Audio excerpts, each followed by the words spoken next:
aquí le hemos informado de la decisión de Estados Unidos de imponer a México y a muchos otros países un arancel del 50% al acero y al aluminio. El único país que se salvó de este arancel fue el Reino Unido, en cuyo caso quedó el arancel en 25%, y esto pues ha llevado al gobierno de México y también al de Canadá como socios de Estados Unidos a protestar por la imposición de este arancel y a anunciar cada uno por su lado y en su estilo que podrían contemplar medidas recíprocas para hacerle frente. Vamos a platicar al respecto con Ildefonso Guajardo, exsecretario de Economía. ¿Cómo estás, Ildefonso? Gusto saludarte.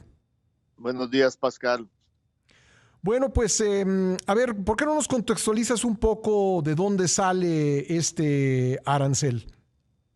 Mira, recordaremos que desde la primera administración Trump estuvo presionando mucho a al secretario de Comercio, para que sacara, al desempolvar una ley de seguridad nacional, la 232, y desde entonces nos aplicaron, ¿te acuerdas? Habían aplicado al resto del mundo, habían exceptuado a Canadá y a México, pero luego a mí me amenazaron de que si no cerraba el capítulo automotriz antes, cosa que no estaba dispuesto a hacer, nos iban a quitar la excepción, y lidiamos con eso. Les contestamos con aranceles estratégicos en productos específicos y logramos crear presión, sobre todo en congresistas republicanos, y se tuvieron que sentar a la mesa para quitar esos aranceles. En esta ocasión volvieron a rescatar la 232 y ahora la están aplicando indiscriminadamente en autos, en acero, en aluminio, en cerveza envasada en latas y lo que se acumule, Pascal. Uh-huh. O sea, estamos obligados como socios del tratado, no obligados, sino es nuestra responsabilidad, llevarlos a controversia y acusarlos de violación y tomar acciones retaliatorias contra ellos, acciones de reacción contra ellos, porque de otra manera estaríamos aceptando que hagan con el tratado lo que les dé su gana, y eso le quita valor al instrumento. Y por otra parte, también hay que estar muy cautos porque este es típico Trump.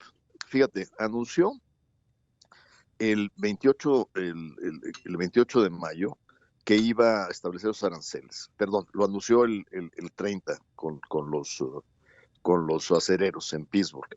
Pero ¿qué había pasado 2 días antes? El 28 de mayo, un juez de un tribunal de comercio internacional había declarado totalmente ilegales los impuestos o los aranceles recíprocos del famoso Día de la Liberación. Eso molestó mucho a Trump porque Uh-huh. el judicial está diciendo: la autoridad delegada que tienes del Congreso la estás abusando. Debe el Congreso autorizarte lo que estás haciendo. Entonces, de alguna manera, lo que hace 48 horas después de ir a un tribunal de apelaciones y parar esta acción judicial, es mandando el mensaje: aquí soy Juan Camaney y yo hago lo que me da mi gana, y ahí les va esta para que Uh-huh. sepan de qué tamaño yo manejo mis cosas. Entonces, no fue en respuesta a ninguna agresión de ningún país, fue en respuesta a medición de fuerzas dentro de su propia estructura de poder en Estados Unidos. Eso lo que te dice es que estamos expuestos a variantes que nos van a seguir afectando si no empezamos de inmediato la revisión del acuerdo y establecemos un cese al fuego arancelario de inmediato y, sobre todo, como espero que es lo que va a hacer el secretario de Economía este viernes, exigirles que a México y a Canadá nos exempten de estas acciones arancelarias que están tomando, cosa que no va a estar fácil, pero que tenemos digamos, el derecho, con lo que respalda por el instrumento que firmó Trump mismo, de reclamarles estos abusos arancelarios. Bueno, decía yo en la introducción de esta entrevista que Canadá y México anunciaron ambos, cada uno por su lado y con sus propias palabras, la respuesta que darán en caso de que fracasen las negociaciones para tratar de que ellos también queden, pues no exentos, porque incluso el Reino Unido tiene un 25% de arancel, pero que sí les den un mejor trato que a otros países. ¿Tú cómo ves la posibilidad, primero, de que Estados Unidos acepte darle un trato a Canadá y a México semejante al del Reino Unido? Y segundo, pues las respuestas que podría dar México, porque hemos visto cómo en otros casos Estados Unidos, cuando surge como con China, un arancel en respuesta, pues dice: sí, pues te lo subo todavía más. ¿Cómo lo ves? Sí, pero déjame decirte que primero, poner a los ingleses como objetivo de trato sería terrible, porque los ingleses lo que aceptaron es también cuotas. Se autolimitan en ese acuerdo a no exportar más de Mm, cierta cantidad, lo cual es terrible para el libre comercio. Pero entiendo. déjame decirte que seguramente esa negociación va a terminar en que reconozcan la capacidad de exportación que hoy tenemos. ¿Por qué? Pues porque ellos nos venden más acero de lo que nosotros les vendemos y al menos establezcan una capacidad de México de exportar de nuestra capacidad actual. Y a esa capacidad no le cobren aranceles. Y que dejen, mientras estemos negociando, que tal vez que lo que se exceda de lo que tradicionalmente exportamos, si nos sujetemos a un tipo de arancel, pero eso mientras estamos negociando. El objetivo final es regresar al libre comercio, si no, ¿de qué estamos hablando? Sí, y la posibilidad de imponer, ¿cómo nos iría en caso de que pusiéramos un arancel recíproco? Si no hay ninguna sensibilidad de ellos, hay que tomar una serie de bienes que le harían ruido político al mismo presidente Trump. Acuérdate que somos los segundos mejores compradores, sobre todo de productos agropecuarios norteamericanos. Sí. Carne de puerco, carne de pollo, granos, fructuosa, etcétera. O sea, tenemos que, o sea, dicen, no, es que México es muy chiquito para enfrentarse. No, no, no, no. Eso no es de ser chiquito, ser grandote, es de ser estratégico en zonas que les pueden impactar, sobre todo a electores que se van a quejar con sus representantes republicanos en el Congreso y con el presidente por el cual dieron su voto, ¿no? Ahora, algunos productos agropecuarios, pues sería contraproducente ponerles un arancel, por ejemplo, al maíz, ¿no? No, estoy totalmente de acuerdo contigo. Cuando nosotros hicimos la lista en el 18, pues no te puedes dar un balazo en el pie. Sí. Pones cosas, aranceles a cosas que son sustituibles. Por ejemplo, carne de puerco. En el momento que le pusimos el 25% de arancel al americano, los importadores fueron inmediatamente a países escandinavos a traer carne de puerco de Europa. Y fue muy fácil la sustitución y no tuvo impacto inflacionario. Entonces, sí, no le puedes poner al maíz amarillo porque no es fácil sustituir el maíz amarillo y te das un balazo en el pie. Pero sí le puedes poner, por ejemplo, a otro tipo de productos que son fácilmente sustituibles. Oye, o sea, los manzaneros de Chihuahua nos aplaudieron porque le pusimos arancel a las manzanas rojas de Washington, Seattle. Sí. Así es. Exacto. Oye, ¿y crees que en este caso también vaya a haber una respuesta taco, como han dicho en Estados Unidos, al tema, al arancel, al acero y al aluminio, que al final Trump se acaba siempre acobardando y retira lo que impone?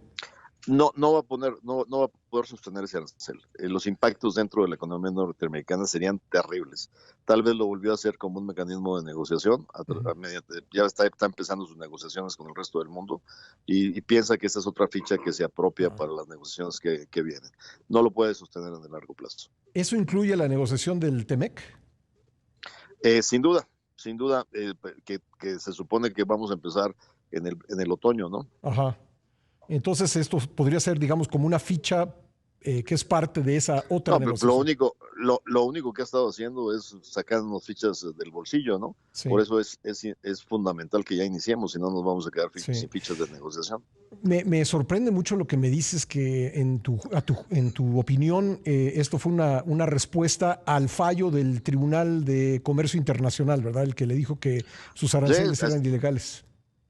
Está midiendo fuerzas, es lo que hace, y le está diciendo al pueblo norteamericano, yo defiendo a los empleos acereros mientras que estos te ponen en fragilidad el comercio internacional, lo cual es falso, porque lo que está haciendo el juez de comercio internacional es defendiendo muchos miles de trabajadores en otros sectores. Pero es increíble, ¿no se deberían tomar decisiones así por impulso, Ildefonso? Perdón, no te escuché. Digo, no se deberían tomar decisiones de esta manera por impulso. Bueno, pero bueno, pues eso es el tiempo que nos tocó vivir. Sí. Bueno, entonces... Muchas gracias, Pascal. Te agradezco mucho tu tiempo, eres muy amable. Gracias. Gracias. Ildefonso Guajardo, bueno, pues cómo ve Trump... digamos, la explicación que nos da el exsecretario de Economía es que esto responde a que no le gustó el fallo de un tribunal federal estadounidense con sede en Nueva York. Aquí comentamos la nota que le dijo a Trump que pues la imposición de aranceles iba por encima de sus facultades y no podía hacerlo. Claro, la Casa Blanca inmediatamente apeló esa decisión y probablemente llegue a la Suprema Corte, pero en tanto se resuelve el fondo del asunto, pues ya decidió que le va a poner un arancel de 50% al acero y al aluminio a un conjunto de países, a prácticamente todos. Por ahí se había comentado la excepción de Reino Unido pero nos dice Ildefonso, ojalá no nos pongan en el mismo saco, porque lo que hicieron con Reino Unido es aplicarle, aparte del arancel de 25%, una cuota, decirle, no puedes exportarme más que cierta cantidad de acero. Así que, pues complicada la cosa, un elemento más para la incertidumbre en los mercados internacionales, y vamos a ver cuánto dura.